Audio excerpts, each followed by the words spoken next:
There was one thing, I got the opportunity to spend 4 days with the best amateurs in the world, probably gonna be a lot of future pros out of the deal. This is the one thing that will help your game the most, by far. Let's talk about it.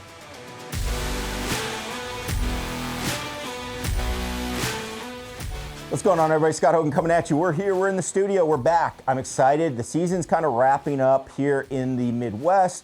Actually, sometimes people are sad. I get excited because that means we're going to be back into kind of grind mode, working on our games. That is what I want to try to do for myself, but also help you do that here on the channel. So if you're not a subscriber, click that subscribe button. But let's talk about this year. I got the chance to go to the United States Amateur. I got to caddy for a friend of mine who made it to his third amateur, Kurt Watkins. It was a blast. Thank you to him for the invite. And hopefully we get to do it again because I know you're getting close with what's going on. So one of those things that this tournament is so cool, it's like playing a major. Hazeltine is no joke. It was unbelievably hard, 7,600 yards, rough that was cut to about 4 inches. It was incredible to see. And you really have a respect for how good of a ball striker you need to be to compete at that level. So watching these players, it really does help you because you start to realize, what do they do to strike the ball so well? And obviously they hit the ball far, but there's things that you can do that will really help your game. And this was by far the most important thing that they did. So when I would watch players hit, especially on par threes, because the golf course would be closed for like, I think it was 2 weeks before the tournament. So everything was perfect. It was like carpet out there. And they would tee it up on a par three, and they're hitting like 5 and 6 irons. These are like 230-yard holes. And yes, that is a 5 or 6 iron for these players. They're hitting them, and you would see the contact. The tee would still be there, and the ball, the divot, would be like starting an inch or an inch and a half in front of that tee. It was incredible. There was noticeable grass still there, not touched from where the ball was teed up. So what that tells us is these players get their low point so far forward, it's incredible. So to do that, they need to be able to do a couple of things. The first is you do have to control your club face, because if you can't control your club face, if your club face is open, let's say, you're going to have to stop your body and try to close it. And that's going to sacrifice your ability to have good low point.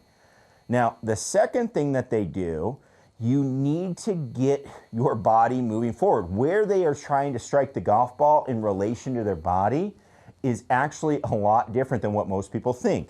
So in typical kind of talking with students, people will swing, they bring the club down. They think that they're trying to get the club back basically in front of their body. Their club is going to end up in front of their body as they're hitting the ball. That's not what happens. What's happening is they are hitting the golf ball with the club to the side of their body. So if I have my trail side here, so for me as a right-handed player, my right side, if I was to set up, if I was to shift all my weight forward and then try to get my right side even with the golf ball or close as I can to it, this is where they feel like they're hitting the golf ball at. They're hitting it from back here. Their body is moving forward, their footwork is moving forward. And the reason that they're doing this is, one, they're trying to guarantee the strike. Two, it actually does help them work the club around their body into a release. So it can actually help you hit it straighter too, as opposed to doing a bunch of hand action. Here I am hitting a 6 iron, and I've been working on this a little bit. I would say typically for me, a 6 iron, my low point has been like 3 to 4 in front of the golf ball. After seeing this, I've been working on trying to get it more in front. So what I'm going to do, we're going to bring the club back. I'm going to try to hit this ball, again, getting forward. Let's get this trail side, feel like it's getting up even with the golf ball, and let's see what we get.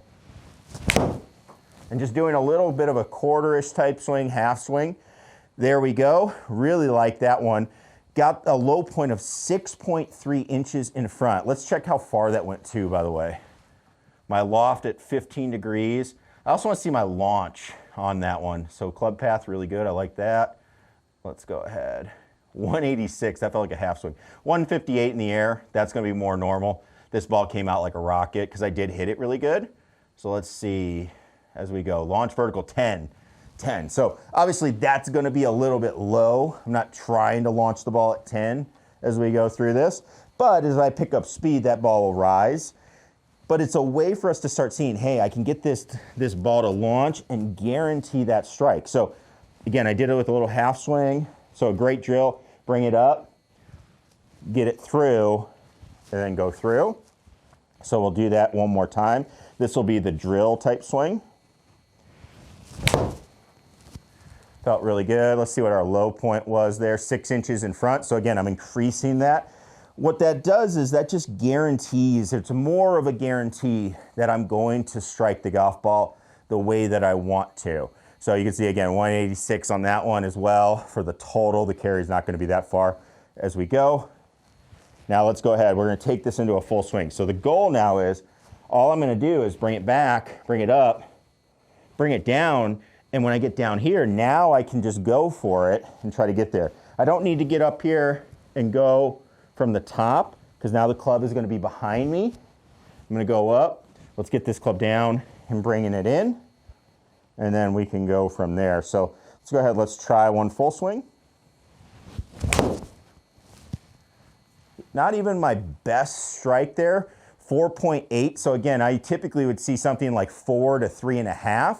Now we are up to 4.8. You can see, interesting that my total was down. I don't think I struck it quite as good.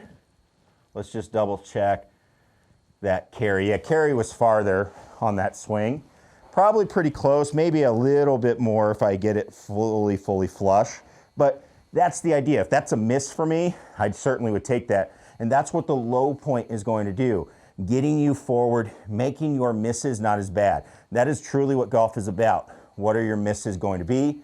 How do you make them not as bad? So we're going to talk more about what I saw from the amateur. Got a few more things for you, but this is one that I want you to work on. So if you want to see the rest of those and what we have from that time there, plus some more things that are going to help you, especially in the winter here in a golf simulator environment, click that subscribe button, and we look forward to seeing you in future videos. Peace.